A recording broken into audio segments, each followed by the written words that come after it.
Hello, Assalamu alaikum. How are you dear friends? I'm sure आप सब लोग ठीक होंगे. As you know, winter season start हो चुका है, तो काइंडली अपने आप को कवर करके बाहर निकलें. हर बार की तरह आज की वीडियो का आगाज़ आज की अच्छी बात से करेंगे. हदीस पाक है कि तुम में से बेहतर वो है जो इखलाक में सबसे बेहतर है, तो कोशिश करें अपने इखलाक को बेहतर बनाएं, सबसे प्यार से पेश आएं. चलिए चलते हैं आज की स्किल की जानिब. आज की स्किल में आप सीखेंगे alphabet capital letters A to G with completely teacher methods. Last video में आपको A to D capital letters सिखाए थे. अगर आप मेरे चैनल पे नए हैं तो इसको सब्सक्राइब कर लें. हेलो व्यूअर्स, अस्सलाम वालेकुम. How are you everyone? I think आप सब लोग खैरियत से होंगे. तो आज हम आपको अपनी इस वीडियो में वेलकम करते हैं. तो आज हम आपके लिए राइटिंग ट्रिक्स में लाए हैं alphabet E to H capital letters में. लास्ट लेक्चर में हमने आपको A to D जो है वो राइट करना सिखाए थे और साथ साथ आपको टीचिंग मेथड भी बताया था कि आपने बच्चों को किस तरह से क्लास वर्क और होमवर्क कैसे करवाना है. तो इंशाल्लाह से आज की वीडियो में भी आपको बहुत सारे बेनिफिट्स, ट्रिक्स और टिप्स आपको मिलेंगी जिससे आपको बहुत आसानी होगी. तो नेक्स्ट लेटर्स में E to H हम ले रहे हैं. E to H के लिए सबसे पहले हम E से स्टार्ट लेते हैं. फर्स्टली आपको क्या करवाना है कि E राइट करना सिखाना है. यहाँ E के लिए हमें 1 स्टैंडिंग लाइन लेनी है जो कि रिटन वर्क में 3 लाइंस पे राइट की जाएगी और 3 आपने लेनी है स्लीपिंग लाइंस. सबसे पहले आप लोगों को 2 डॉट्स जो हैं वो स्टैंडिंग लाइन के लिए अपर रिटन वर्क की लाइंस पे ड्रॉ करने हैं. नेक्स्ट आपने 2 स्टैंडिंग लाइन के डॉट्स के साथ 3 डॉट्स मज़ीद ड्रॉ करने हैं जो स्लीपिंग लाइन को स्टैंडिंग लाइन से जॉइंट करेंगे इस तरह से. आई थिंक आपको अच्छे से समझ आ रही होगी. आप ऑन दी नेक्स्ट डे आपने क्लास वर्क में A to E जो है डॉट्स ड्रॉ करने हैं ताकि बच्चा जो है लास्ट लेक्चर को भी रिपीट कर पाए. E के डॉट्स जो हैं वो एज अ होमवर्क आप देंगे. ऑन दी थर्ड डे आपको क्लास वर्क में A to E डॉट्स जो हैं वो ड्रॉ करने हैं और बच्चे को साथ साथ ओरली आपने कॉल भी करना है कि अब आप E राइट करेंगे, B राइट करेंगे. बच्चा बोल के राइट करे. जब बोल के राइट करते हैं बच्चे तो साथ साथ उनको पहचान हो रही होती है. तो आप इसको 1 टाइम भी दे सकती हैं, 2 टाइम भी, 3 टाइम भी दे सकती हैं. जिस तरह से आप बच्चे की नेचर के मुताबिक उसको वर्क करवाएंगी उतना ही वो इजीली कर पाएगा उसको. बट अगर आप बर्डनाइज करते हैं तो बच्चा जो है वो फेडअप हो जाता है और वो इंटरेस्ट नहीं लेता. हमें बच्चों का जो कॉन्फिडेंस है, जो उनका इंटरेस्ट है वो इसमें डेवलप करना होता है ताकि बच्चे इजीली जो है वो स्टडी कर सकें. बट अगर हम ऐसा नहीं कर पाते तो बच्चा कुछ भी सीख नहीं सकता. इसी तरह से हम राइटिंग ट्रिक्स में नेक्स्ट जो होमवर्क में देने वाले हैं ऑन दी थर्ड डे वो F देंगे. F is a easy letter because E जो है वो बच्चे राइट करना सीख चुके हैं. तो F जो है उसमें भी हम 1 स्टैंडिंग लाइन और 2 जो है स्लीपिंग लाइन लेते हैं. इस वजह से हम इसको एज अ होमवर्क दे सकते हैं और पेरेंट्स भी इसको आसानी से करवा पाएंगे और बच्चे का भी जो फोकस है वो ई की वजह से बन चुका होता है. और साथ साथ बच्चों को ये गाइड किया करें कि वो कॉल ज़रूर करें जब वो राइट कर रहे होते हैं.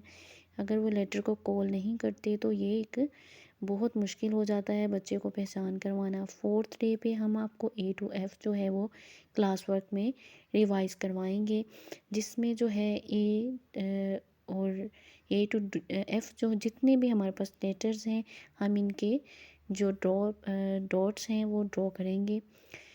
डॉट्स ड्रॉ करते हुए बस इस बात का ख्याल रखिएगा कि मिस्टेक नहीं करनी है। बच्चा चूँकि उसका जो हाथ है, उसका जो कंट्रोल है राइट करने का, वो उन डॉट्स पे बना होता है जो हमने पहले से राइट करवाए होते हैं।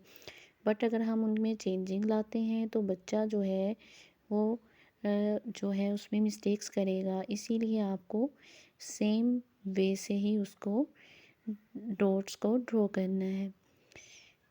होमवर्क जो है वो एज अ क्लास वर्क जाएगा, बिकॉज़ ताकि उसको जो है वो अच्छे से ए टू एफ लेटर जो हैं वो कॉल करना भी आ जाए और उनको राइट करना भी आ जाए।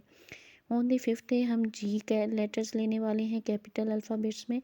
जी is a difficult letter because it has one curve and two lines in which one sleeping line and one standing line।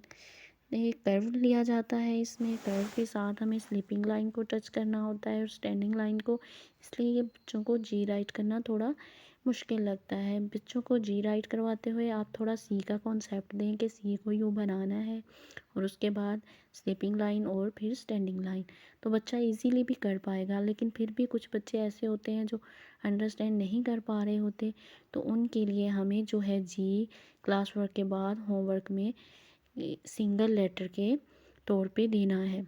On the 6th day हमें ए टू जी जो है वो ऐसा क्लास वर्क जो है बच्चों को करवाना है। जी चूँकि बच्चे जो हैं वो राइट करना सीख चुके हैं, अब हमें रिवाइज़ करवाना है ए टू जी। तो हम सेम मेथड में उनको डॉट्स जो हैं वो ड्रॉ करके दे रहे हैं ताकि वो इजीली उनको जॉइंट कर सकें। डॉट्स जो हैं वो इसीलिए मैं बार बार रिपीट करवा रही हूँ ताकि बच्चा जो है वो लाइंस का कॉन्सेप्ट ना भूले और उसको अच्छे से पहचान हो जाए लेटर्स की। डॉट्स जो हैं ये बहुत इजी मेथड है। मैं अपने जितने भी स्टूडेंट्स आते हैं, अपने इवन मेरे जो अपने चाइल्ड हैं, मैंने सबको इसी तरह से इसी मेथड से करवाया है और वो इजीली फर्स्ट टर्म जो ए टू एच हम लेते हैं उसमें इजीली जो है वो पहचान के साथ उसको कवर अप कर लेते हैं। तो ये हो गया हमारा A to G done class work में। अब हम क्लास वर्क में जो भी वर्क करवाया है वो एज अ होमवर्क भी भेजेंगे इस तरह से, ताकि पेरेंट्स जो हैं वो भी बच्चों को घर में बार बार उस चीज़ की कॉल करवाएं। ये देखिए मैंने यहाँ सी को सेपरेट छोड़ा है, जी को सॉरी सेपरेट छोड़ा है सी के नीचे, बिकॉज़ कि मैं आपको यहाँ बताने वाली हूँ कि इसको आपने सी का बच्चों को कॉन्सेप्ट देते हुए किस तरह से आपने उनको बताना है कि जो जी है बनाना है, आपने राइट करना है, उसमें स्लीपिंग लाइन और स्टैंडिंग लाइन को किस तरह से जो है आपने ज्वाइंट करना है। अगर आप वीडियो को लास्ट तक देखते हैं तो आपको इसकी अच्छे से समझ आती है, अदरवाइज़ अगर बीच में से आप छोड़ देते हैं तो बहुत से स्टेप आप जो हैं वो अब तक पहुंच नहीं पाते। ऑन दी 7th डे हम आ जाएंगे एच की तरफ। तो H is a easy letter because it has two standing line and one sleeping line, जो कि इन दो स्टैंडिंग लाइंस को आपस में ज्वाइंट करती है।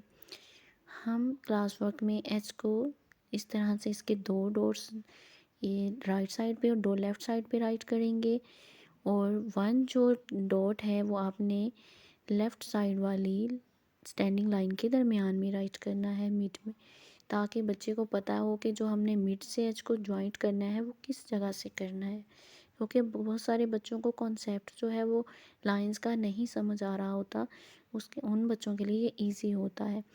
अब होमवर्क में हम घर में भेजने वाले हैं यहाँ पे A to H, because H is a easy letter, तो हम इसको बार बार रिपीट नहीं करवाएंगे क्योंकि हमारी फर्स्ट टर्म में बहुत कम टाइम है, हमने अभी रिवीजन भी करवानी है। इसीलिए जो है आपको ए टू जो है वो एच देना है। जी जो था वो एक डिफ़िकल्ट जो था वो लेटर था, इस वजह से हमने उसको 2 टाइम्स रिपीट करवाया था कि क्लास वर्क में भी दिया था और नेक्स्ट डे होमवर्क के लिए भी दिया था। बट हमें एच के साथ ऐसा कुछ भी नहीं करना। हमारे letters A to H complete हो चुके हैं, बच्चे राइट करना सीख चुके हैं, कुछ बच्चे पहचान में भी काफ़ी आगे निकल चुके हैं। नेक्स्ट हमें जाना है 8th डे पे, जहाँ पे हमें लेना है test. On the 8th day हमें ओरल टेस्ट लेना है, हमें डॉट्स ड्रॉ करने हैं A to H एंड बच्चों को orally dictation as a dictation हमें कॉल करना है कोई भी लेटर और बच्चे उसी को ड्रॉ करेंगे। आप इसको इस एक्टिविटी से भी करवा सकती हैं कि आप A to H राइट कर दें और फिर उनसे सर्कल करने का बोलती जाए कि circle on the C letter, circle on the B letter. या बट यहाँ हम राइट करवा रहे हैं तो यहाँ हम करेंगे write to A, write to B, write to H। इस तरह से बच्चे जो हैं वो पहचान का भी आपको आइडिया हो जाएगा कि बच्चे कहाँ तक पहचान कर चुके हैं लेटर्स की और बच्चों को कहाँ तक रिटर्न करना भी आ गया है। तो ये हमारा यहाँ हो रहा है ख़त्म। तो हम जाएंगे 9th डे पे। ऑन दी 9th डे हम ले आए हैं बच्चों को प्रैक्टिस के तौर पर 2 डॉट्स पे। 2 डॉट्स हमें अभी इसलिए नहीं छोड़ रहे कि बच्चे लाइन के कॉन्सेप्ट को ना भूल जाएं। तो यहाँ हमने ए का जो डॉट्स ड्रॉ करने हैं वो स्लाइड लाइन की शेप में लेने हैं, बाकी सब आपको लेने हैं स्टैंडिंग लाइंस में, यूँ इस तरह से। ये आपको प्रैक्टिस करवानी है वाइट बोर्ड पे और साथ में आपने बच्चों को वाइट बोर्ड पे करवानी है। बच्चे अपनी कॉपीज़ ओपन करेंगे, आपने उनको ड्रॉ करके दिए होंगे डॉट्स और आप अपने वाइट बोर्ड पे या ब्लैक बोर्ड पे जो भी आप यूज़ कर रही हैं तो आप उस पे उन डॉट्स ड्रॉ करेंगी, लाइंस ड्रॉ करेंगी और इस मेथड से आप उनको बताती जाएंगी और वो इजीली पिक करेंगे इस चीज़ को। बहुत से टीचर्स होती हैं वो कहते हैं बच्चे कर नहीं पाते, बट जब हम वाइट बोर्ड पे बार बार बच्चों को ये चीज़ समझा रहे होते हैं तो बच्चे इजीली अंडरस्टैंड कर लेते हैं। आई थिंक आपको मेरी वीडियो पसंद आई होगी। दुआओं में याद रखिएगा। Take care. अल्लाह हाफिज़।